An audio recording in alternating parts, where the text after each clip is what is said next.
ये नहीं सोचा जब स्क्रिप्ट आया आपके पास तो पहली कुछ एपिसोड्स में जामी का रोल होता है, स्क्रीन टाइम होता है हम्म। और फिर अच्छे खासे महले 20-22 एपिसोड्स जी तक कुछ भी नहीं जी जी जी और फिर अब जाके महले चैप्टर 3 जो ज़ेबा की ज़िंदगी का है उसमें हम्म। आपकी वापसी हुई है।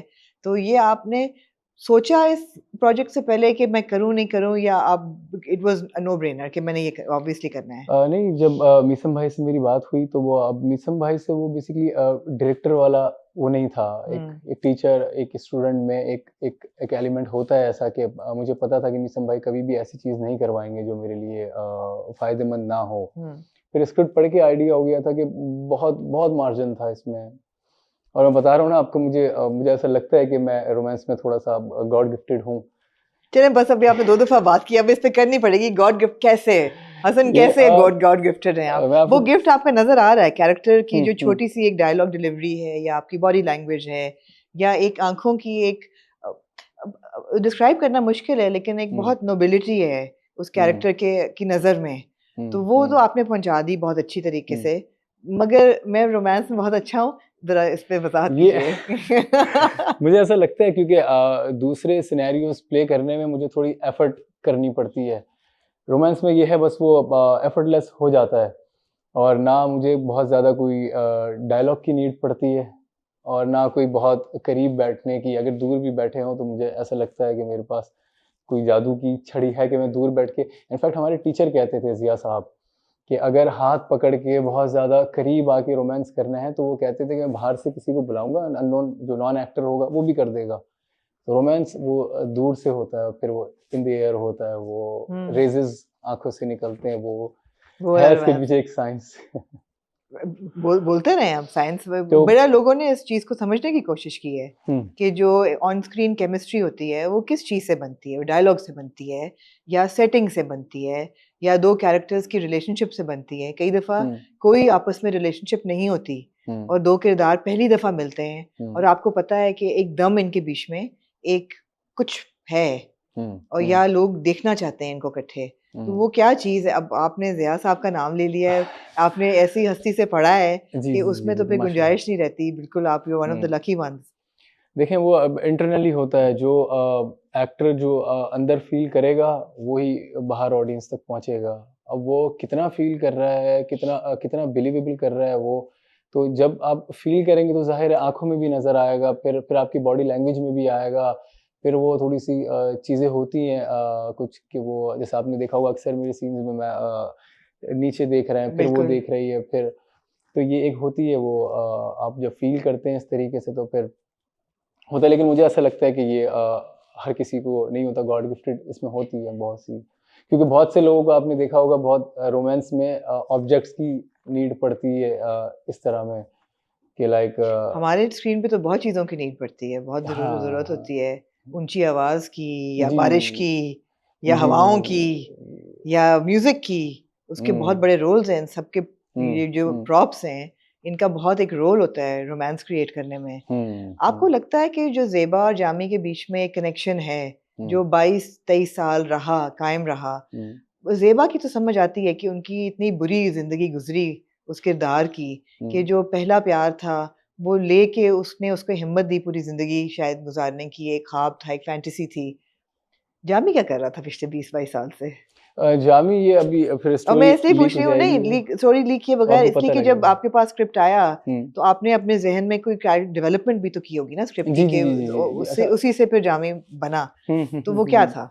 अच्छा था ये बेसिकली ज़ेबा ये आगे रिवील भी होगा कि ज़ेबा जामी की पहली मोहब्बत थी। अच्छा जामी की भी पहली पहली मोहब्बत है। मोहब्बत थी वो हुँ, और वो फिर सिनेरियो सिनेरियो भी ऐसा था वो गाना गाते हुए शादी में देखा फिर आपने देखा होगा दोनों उसका दुपट्टा मेरी गिटार में बिल्कुल, फँस बिल्कुल। जाता है फिर देखते हैं। तो वो था इस तरीके से कि फिर वो वेट भी कर रहा था फिर वो ज़ेबा की रिश्ता लेने जब आता है तो उसको पता लगता है ज़ेबा की बहन है। बिल्कुल। तो वो मना कर देता है कि मैं हुँ।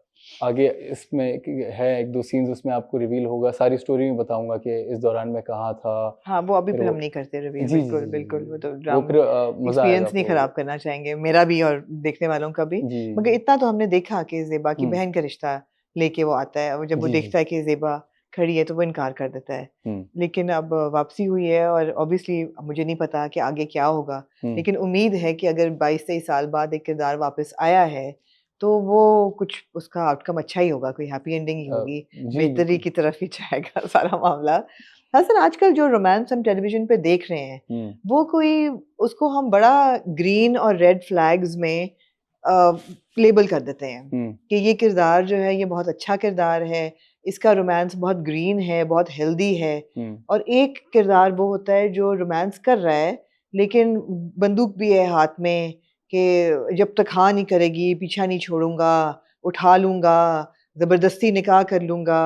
और लोग भी माफ कर देते हैं कि यार मोहब्बत तो करता है ना, उसके प्यार में ये सब कुछ कर रहा है ना।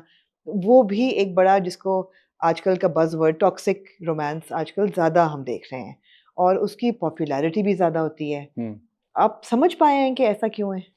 नहीं हमना मुझे तो ये समझ नहीं आया और ना मैं चाहूँगा अनलेस कि मेरे पास अल्लाह ना करे ऐसा हो कि ऑप्शंस नहीं हैं तो फिर वो अलग बात है। क्योंकि मैं इस तरह मैं ये नहीं चाहता कि मेरे बच्चे इस तरह करें, तो मैं ये भी नहीं चाहूँगा कि मेरे फैंस इस तरह करें। इस तरह देख के इंस्पायर हों कि ऐसा इंस्पायर हों कि ये अब नहीं ज़रूरत आपको। मैं ये चाहता हूँ कि बजाय मैं कि रेवो में आ रहा हूँ या क्रूज़र में आ रहा हूँ, पीछे गार्ड्स हों, मैं बाइक पे आ रहा हूँ, मैं गाड़ी में आ रहा हूँ, मैं रिस्पेक्ट करके तो मैं इसको लड़की को अपनी मोहब्बत बता सकता हूँ। गन की ज़ोर पे, गार्ड्स के ज़ोर पे या गाड़ी ज़बरदस्ती की, करके। हाँ, वो फिर एक बहुत ये ऑब्जेक्ट्स हैं ये सारे, जो मैं स्टार्ट में आपसे कह रहा था ना कि इनफैक्ट थिएटर में हमें म्यूज़िक भी नहीं मिलता था।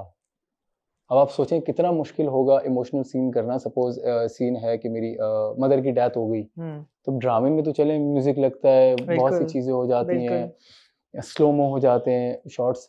थिएटर में बहुत ज़्यादा कन्विक्शन के साथ हम लोगों को बहुत ट्रेनिंग करवाई जाती थी। आपने नापा कब किस साल में जॉइन किया? मैं 2015 में मैं जॉइन हुआ था और 18 में मैंने ग्रेजुएशन ग्रेजुएट कंप्लीट किया की था। थी। और क्या था शौक था, एक्टर बनने का शौक था, नापा जाने का शौक था, ज़िया साहब के साथ पढ़ने का शौक था, मतलब क्या एक्टिंग का कीड़ा था आपके अंदर? जी, बिल्कुल एक्टिंग का कीड़ा था और ये था कि आती हो, मुझे ये था कोई ऐसा ना कभी बोले कि यार आती नहीं है या लेकिन कहाँ से आ रहा था? क्योंकि मुश्किल फ़ील्ड है, ये आसान फ़ील्ड नहीं है। जी, जी, जी। तो ये बस मैं कल भी एक जगह पे ज़िक्र कर रहा था इत्तेफ़ाक से, मैं जब पहले क्रिकेट खेलता था, तो अंडर 17 के दौरान जिस जिम में मैं जाता था, वहाँ फ़हद भाई भी आते थे। ओके। तो वहाँ फिर फ़हद भाई हमारे ट्रेनर को बोलते थे, फिर एक आध दफ़ा फ़हद भाई ने मेरे फ़ादर से भी कहा कि बच्चा गुड लुकिंग है, इसमें कुछ जर्म्स हैं हाँ। एक्टिंग करने के। ये वर्कआउट करते हुए उन्होंने कैसे अंदाज़ा लगाया ये उनसे वो पूछना पड़ेगा। ये उनकी क्लास है ये। हाँ। फ़हद भाई टैलेंट को जज करने में आई थिंक बेस्ट हैं वो। हुँ, और ये भी फ़हद भाई की प्रोडक्शन है, तो उन्होंने मौका बिल्कुल। दिया एक ऐसा कि उन्होंने मेरा रोमांस देखा नहीं था अभी तक। मिसम भाई को आइडिया था, मुझे भी अंदाज़ा था कि मैं कर लूँगा। लेकिन ये अपॉर्च्युनिटी फ़हद भाई ने दी तो क्रेडिट जाता है फ़हद भाई को।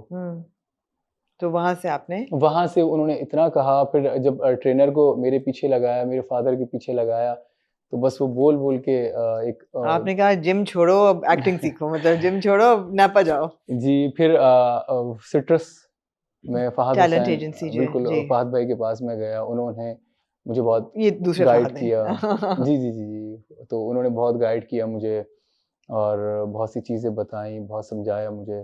फिर आहिस्ता-आहिस्ता नैपा का पता लगा कि एक एक्टिंग स्कूल है, नेशनल अकेडमी परफॉर्मिंग आर्ट्स। तो फिर सेम डे मुझे याद है कि मैंने गूगल पे नैपा का नंबर निकाला था, जब डायल की कॉल, तो मुझे उन लोगों ने बताया कि एडमिशन होने वाले हैं अभी। हुँ, फिर मैं गया तो मुझे कोई 2-3 पेज का शेक्सपियर का मोनोलॉग पकड़ा दिया। अच्छा, जी, कौन-सा और प्ले प्ले नहीं ऐसे ही कुछ किसी प्ले से निकाला होगा निकाला वो, होगा? तो उसमें कहा ये आपको एडमिशन में सुनाना होगा, ये ऑडिशन होंगे। ओह वाह! ओके तो दैट्स मतलब मैंने कहा ऐसी उर्दू, अच्छा उस टाइम तो इतना उर्दू का शौक भी नहीं था। हाँ। तो वो इतनी मुश्किल उर्दू, फिर ठीक है अब ऑडिशन लेगा कौन? ज़िया मुइद्दीन साहब, राहत काज़मी साहब, अरे! तलत हुसैन साहब, खालिद अहमद साहब, इतने बड़े-बड़े लोग।